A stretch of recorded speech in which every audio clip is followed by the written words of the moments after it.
नमस्कार मित्रों।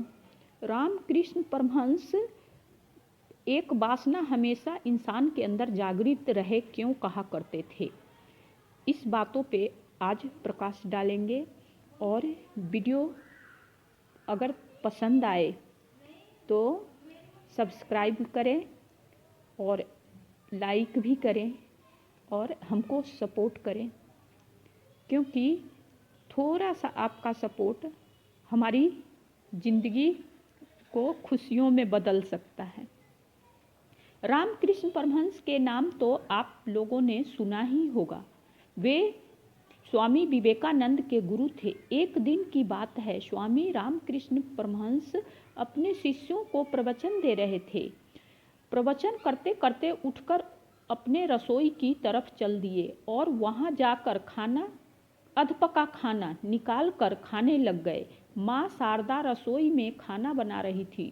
उनको ऐसा करते देखकर माँ शारदा बहुत डांटने लग गई कि तुम तो इतने बड़े बड़े प्रवचन देते हो, ज्ञान ध्यान की बातें करते हो और तुझे अपने भूख पर नियंत्रण नहीं है।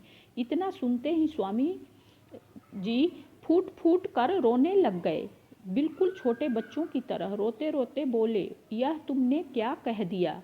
सिर्फ एक ही वासना तो बचा के रखा था मैंने, इस पृथ्वी पर जीने के लिए, तेरे साथ रहने के लिए। उसको भी तुम छोड़ने को कहती है तो अब मैं कैसे जीऊँगा? इंसान को जीने के लिए एक वासना की जागृत रखना बहुत ज़रूरी है। अगर एक भी वासना इंसान को जागृत नहीं रहे तो वह शरीर ठंडा पड़ जाता है। यह बातें सुनते ही माता शारदा अपने पति की गले से लगाकर रोने लग गई, क्योंकि वह भली भांति जानती थी कि उनके पति सत्य से भी ऊपर सत्य हैं, जिनको प्रमाण की कोई आवश्यकता नहीं है। साक्षात माता काली उनके हाथों से भोग खाती थी। इससे ज़्यादा सत्य की क्या प्रमाण हो सकता है? जागृत जगत गुरु स्वामी रामकृष्ण परमहंस ने अपने वासना पर काबू पा लिया था। एक एक वासना को उन्होंने त्याग दिया था। आखिरकार जब उनके गले में कैंसर हो गया तो आखिरी बचा भोजन करने के, उसको भी उन्होंने त्याग दिया। अपनी सारी जिम्मेदारियां स्वामी विवेकानंद के सिर पर हाथ रख कर दे दी और आखिर समय में स्वामी विवेकानंद ने उनको बहुत सेवा किए। स्वामी विवेकानंद पूछा करते थे उनसे, क्या आपने भगवान को देखे हैं?